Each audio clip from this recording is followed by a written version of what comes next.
Strong runner, really good speed, tough. Yeah, he's a real deal. This took a turnaround, in terms of facing a team and Yeah. what's the biggest things?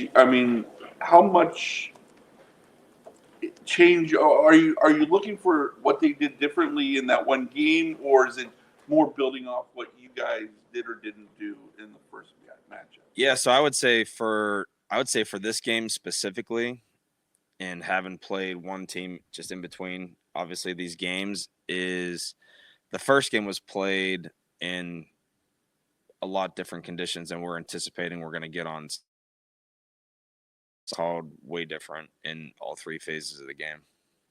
What happened with that kick Dustin missed on Monday, and then just the way he rebounded after that? Yeah, I think he did a good job of just obviously self-correcting what had happened. It looked like he came across his body a little bit on the swing. So it was good that he got the correction applied and made the rest of the kicks.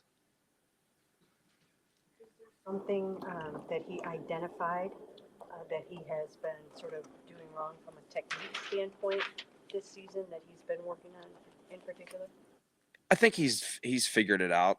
I think that he's gone back and looked at his film, from previous weeks and previous seasons, like looking mostly at last year's tape to figure out what's going on. So I think that has a pretty good grasp on where he needs to improve. Been healed and he sticks to his processes, but has the misses and trying to figure that out this season, has that led to any frustration for him? Has he had to work through that too, or has he really just been process driven?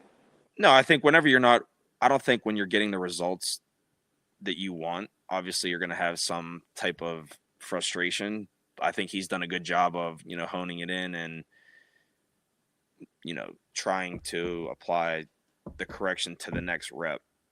Thankfully, in this past game, we had the miss, and then he goes back and makes the rest of his kicks.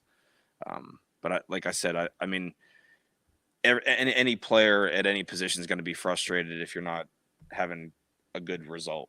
So I think that I would anticipate he's definitely had some frustration, but he hasn't shown it, and I think he's done a pretty good job of bouncing back.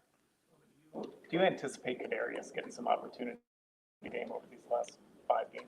Yeah, I think that he'll factor in here at some point.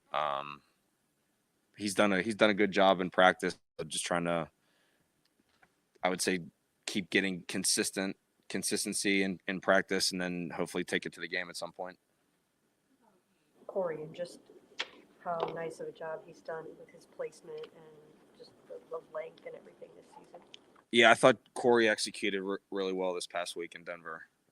That was a really good returner in Mims. He's had a lot of production, a lot of explosive returns, and really the last 2 years and this year, obviously he's only been in the league 2 years, but he's had some big returns. It feels like when we watched Denver's tape every week, you're turning it on, and he's got an explosive return. I thought Corey did a really good job. I thought we covered well. I thought the Gunners did a nice job, Mike and Pierre. And then the guys on the interior covered hard. So, but no, credit to Corey that he played well this week. We're going to need him to play well this week as well, going against another explosive guy in Calvin Austin. I know that he's coming off the concussion, so we're monitoring that, anticipating we could get Jamal Agnew or somebody else on the roster that could factor in there for them. A few weeks back where they dropped the fake punt. Do you consider them like a high fake team, like you have to be on alert all the time, or was that kind of a one-off? Well, in that game, that play specifically, Washington wasn't covering the gunner, so a lot of teams have it in where you're just going to direct snap it to the PP or punter, and he's going to make the throw. So, I mean, the guy's literally uncovered with no one even remotely close to him. So, gutsy to throw it that deep in your own territory, but, I mean, kid made a good throw. The gunner just dropped the ball. For them, just what kind of a weapon is he for them in terms of, the way they, once they kind of get across and get in plus territory, what he can the way that he can, impact the game.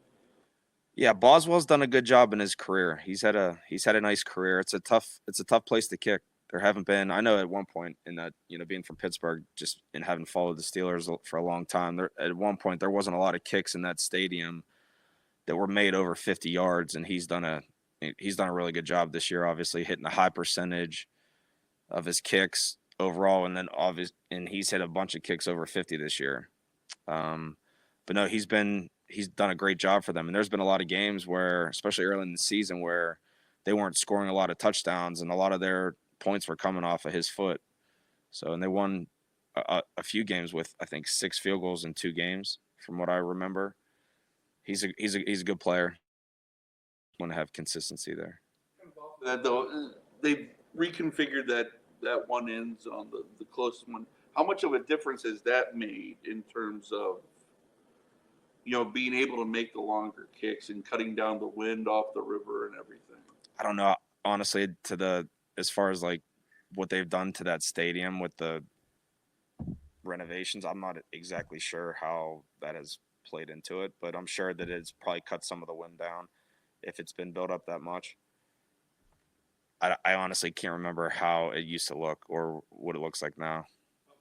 Browns haven't tried a fake or anything gimmicky on special teams since 2020. Only Chicago has gone longer in that stretch without doing so. Obviously, you did some stuff in India.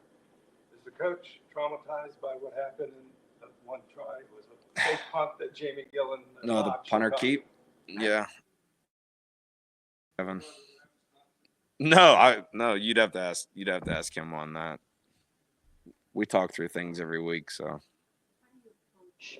The chippiness that always seems to ensue between these 2 football teams as you head over there. I think our head coach, Kevin does a really good job of expressing to our players, don't do dumb shit. Like, don't do something that's going to hurt the team. Don't entertain things after the whistle. Let the opponent talk all they want. Let's do our talking in between the whistles. At the end of the day, like, it is frustrating when you see dumb things post whistle to me that ends up like really hurting the team. Just kicking that stadium, is preparation wise to sort of account. I mean, I know, obviously, your guys' stadium's tougher kicking a little bit too. But is there any way he kind of goes into it preparing for it being a tougher environment? Going into Pittsburgh, I would say every game, every day, every place is different. The wind could be different one day from the previous day. It's showing that the weather's going to be, I think, could be in even in the 50s with moderate wind. Who knows? I mean, everything's different, and you really don't get a feel for how it's going to be until you're on the field that day. And even from when you first get to the stadium at 10 o'clock till 1 o'clock, the wind changes, patterns change.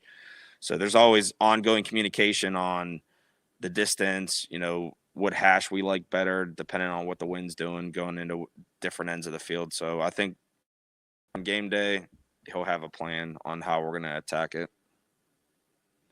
Year, because we all remember how great Dustin was obviously last year in terms of kicking. And I guess you can even use Justin Tucker as an example for this year too, just how he's kind of had some struggles. Just what changes that makes sometimes kicking so volatile year to year for some of these guys, especially knowing that they're creatures of habit when they have such a routine as to how they do things. Yeah, it's an extremely difficult position to play. It's one that I would not want to take part in. Honestly, it's a very, very tough position. There's a lot of variables and factors that go into it. Obviously, we've gone from a veteran snapper to a younger snapper. Those things, everything factors into the kick, to the operation, the timing, the speed, the play, the conditions. So, we haven't had I would say the results at a high enough level I think that he's done a solid job trying to fix it. So hopefully in the next 5 weeks we can do that.